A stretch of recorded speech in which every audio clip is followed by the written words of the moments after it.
Shalom Bapak Ibu dan Jemaat yang dikasihi Tuhan Yesus. Kiranya damai sejahtera Kristus beserta kita semua. Marilah kita tetap bertumbuh dalam anugerah-Nya dan dalam pengenalan akan Kristus sebagai Tuhan dan Juru Selamat kita. Selamat mengikuti renungan firman Tuhan hari ini. Tuhan Yesus memberkati.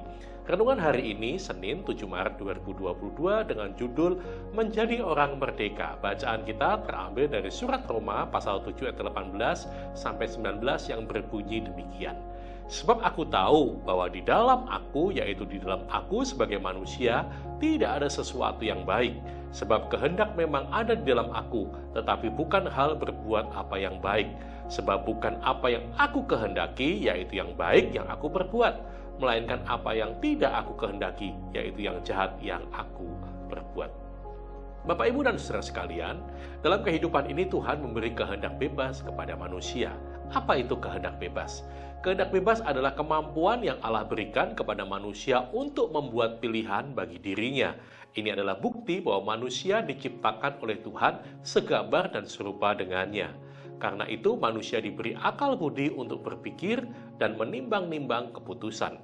Manusia tidak diciptakan seperti robot atau mesin yang hanya beroperasi sesuai dengan tombol-tombol atau perintah-perintah dari sang operator.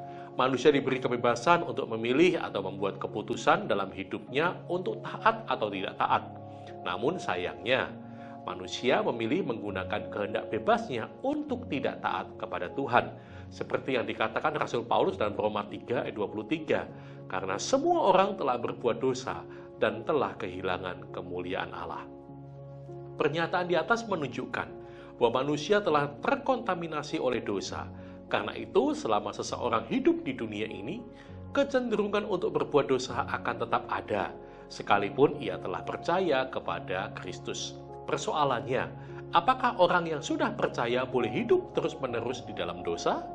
Sebagai orang percaya yang telah diselamatkan, kita harus semakin bertumbuh di dalam Tuhan, semakin dewasa dalam iman, dan semakin serupa dengan Kristus. Tapi kenyataannya, masih banyak orang percaya yang hidupnya masih saja terikat dengan dosa. Sifat dan karakter lamanya belum juga berubah dan kehidupannya tak jauh berbeda dengan dunia. Hal senada juga pernah disampaikan oleh Yosua dalam pidato perpisahannya.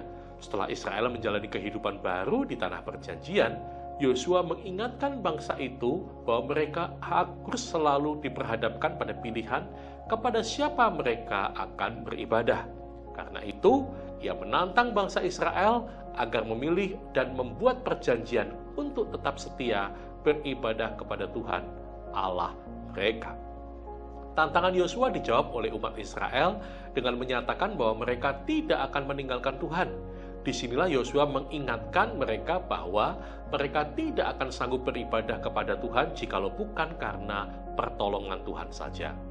Alkitab jelas menyatakan bahwa orang yang hidup di dalam Kristus menyandang status sebagai orang merdeka, sebab kamu telah dimerdekakan dari dosa dan menjadi hamba kebenaran.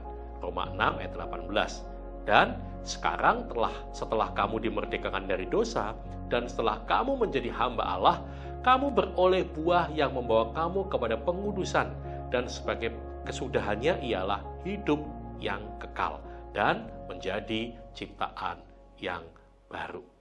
Oleh sebab itu, Bapak, Ibu, dan saudara sekalian, marilah kita tetap mempertahankan kemerdekaan itu, mengisi kemerdekaan dan melayani Tuhan dan sesama dengan penuh kasih.